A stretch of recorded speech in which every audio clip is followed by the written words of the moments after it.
পথকুকুরের ওপর অ্যাসিড হামলা, জামুরিয়া থানায় লিখিত অভিযোগ দায়ের। আজ থেকে বেশ কিছুদিন আগে রাজ্য সরকারের তরফ থেকে ঘোষণা করা হচ্ছিল এবার থেকে পথকুকুররাও স্বাদ পাবে মিড ডে মিলের। সরকারের এই অভিনব পদক্ষেপে খুশি হচ্ছিল পশুপ্রেমীরা, কিন্তু রাজ্যের পশ্চিম বর্ধমান জেলার জামুরিয়া বুকে গতকাল অর্থাৎ সোমবার রাত্রিতে পশু নিষ্ঠুরতার চরম মর্মান্তিক ঘটনার ছবি সামনে এলো। জানা যায় 3টি পথকুকুরের ওপর অ্যাসিড হামলা করা হচ্ছে। বিষয়টি সামনে আসতেই শোরগোল পড়ে যায় এলাকায়।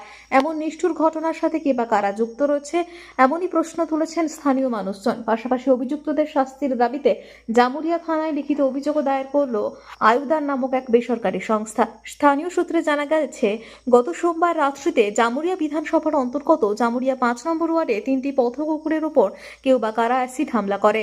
ঘটনার পর মঙ্গলবার সকালে বিষয়টি জানাজানি হতেই শোরগোল পড়ে যায় এলাকায়। যন্ত্রণা নিয়ে রাস্তার পাশে শুয়ে থাকে কুকুরগুলি।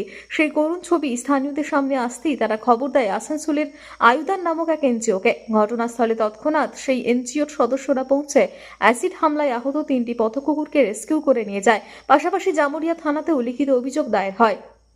এই বিষয়ে আয়ুদার এনজিওর সেক্রেটারি সংবাদ মাধ্যমকে জানান, গতকাল রাত্রিতে জামুরিয়া 5 নম্বর ওয়ার্ডে 3টি কুকুরের ওপর অ্যাসিড হামলা করা হয়, যার ফলস্বরূপ ওই পথকুকুরগুলির শরীরের একাধিক অংশ পুড়ে গিয়েছে। তিনি বলেন, এমন নজিরবিহীন ঘটনার সাথে কে বা কারা যুক্ত রয়েছে তা এখনো সামনে আসেনি। তবে আমরা এই বিষয়ে জামুরিয়া থানায় লিখিত অভিযোগ দায়ের করেছি।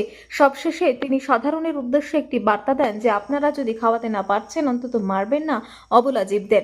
জামুরিয়ার বুকে এরকম ঘটনায় রীতিমতো চাঞ্চল্য ছড়িয়েছে এলাকায়। তবে এখন দেখার বিষয় এই বিষয়ে প্রশাসন কি পদক্ষেপ নেয়। কিছুক্ষণ আমাদের কাছে কিছু নয় কল আসে একটা, যে জামুরিয়ায় এই জায়গায় একটা 3টে কুকুরকে অ্যাসিড দিয়ে মারা হয়েছে, অ্যাসিড ছড়া হয়েছে। তো আমাদের টিম নিয়ে সৌরভদা, আমার অনুরাগদা, আমার সব টিম নিয়ে আমরা এসেছি স্পটে এবং দেখতে পাই যে 3টে কুকুরকে খুব বাজেভাবে অ্যাসিড ফেলা হয়েছে। শরীরে চামড়া বা মাংস পুরোপুরি গলে গেছে এবং তো আমরা এখন রেস্কিউ করে নিয়ে যাচ্ছি। ট্রিটমেন্ট আমরা আমাদের সেন্টারে নিয়ে যাবো। এখন ট্রিটমেন্ট আমরা ওখানে কন্টিনিউ করবো। দেখা যাক কতদূর কী করা যায়। কি মনে হচ্ছে এটা কারা কি ধরনের? কোনো ভিকটিম কেউ এখন সামনে আসেনি, জানা জানি কে করেছে বাজে কাজটা। অবশ্য আমরা থানায় যাবো, থানায় আমরা একটা কমপ্লেন অভিযোগ দায়ের করবো এখন একটা জামুরিয়া থানায়। তো ওনারা ইনভেস্টিগেশন করুক, পুলিশ ইনভেস্টিগেশন করুক, তারপর দেখা যাক কী হয়। যারা এই ধরনের কাজ করছে তাদের জন্য কি শাস্তি? তাদের একটাই বার্তা বলবো যে আপনারা যদি খাওয়াতে পারছেন না অন্তত মারবেন না, এরকম কাজ করবেন না, যাতে আপনার উপর ইলিগাল অ্যাকশন আমাদের খুব বাজেভাবে নিতে হবে। কারণ এটা খুবই বাজে কাজ হয়েছে, যেটা হয়েছে খুবই বাজে কাজ হয়েছে। তো এই আমরা খুব কড়া নিন্দা জানাচ্ছি। আপনার পরিচয়? আমার আবেদনের NGO working secretary Rohan Mishra.